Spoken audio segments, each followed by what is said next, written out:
പാലിയേക്കരയിലെ toll പിരിവിൽ ഇടപെട്ട് ഹൈക്കോടതി. വാഹനങ്ങൾ 10 സെക്കൻഡിനുള്ളിൽ ടോൾ കടന്നു പോകണം. 100 മീറ്ററിൽ കൂടുതൽ വാഹനങ്ങളുടെ നിര പാടില്ല. അങ്ങനെ വന്നാൽ ടോൾ ഒഴിവാക്കി ആ വരിയിലെ വാഹനങ്ങളെ കടത്തിവിടണം.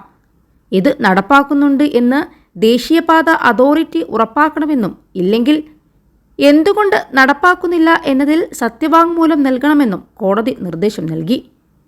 പൊതുപ്രവർത്തകൻ OR ജനീഷ് സമർപ്പിച്ച പൊതുതാൽപര്യ ഹർജിയിലാണ് കോടതി ഇടപെടൽ. ഹർജി ഈ മാസം 21-ന് വീണ്ടും പരിഗണിക്കും. സുഗമമായ ഗതാഗത സൗകര്യം ഉറപ്പുവരുത്തുന്നതുവരെ പാലിയേക്കര ടോൾ പ്ലാസയിലെ ടോൾ പിരിവ് താൽക്കാലികമായി നിർത്തിവെച്ച് കഴിഞ്ഞ മാസം തൃശൂർ ജില്ലാ കളക്ടർ അർജുൻ പാണ്ഡ്യൻ ഉത്തരവിട്ടിരുന്നു. യാത്രക്കാർക്ക് അനുബന്ധ സൗകര്യങ്ങൾ ഒരുക്കാതെ ടോൾ പിരിക്കുന്നതിലാണ് ജില്ലാ കളക്ടറുടെ കടുത്ത നടപടി. ദേശീയപാത 544-ൽ ഇടപ്പള്ളി മണ്ണൂത്തി മേഖലയിൽ 4 സ്ഥലങ്ങളിൽ മേൽപ്പാല നിർമ്മാണം നടക്കുന്നുണ്ടായിരുന്നു. സർവീസ് റോഡ് ഉൾപ്പെടെയുള്ള സൗകര്യങ്ങൾ സുഗമമാക്കാത്തതിനെ തുടർന്ന് വലിയ ഗതാഗതക്കുരുക്കാണ് ഇവിടങ്ങളിലുണ്ടായത്.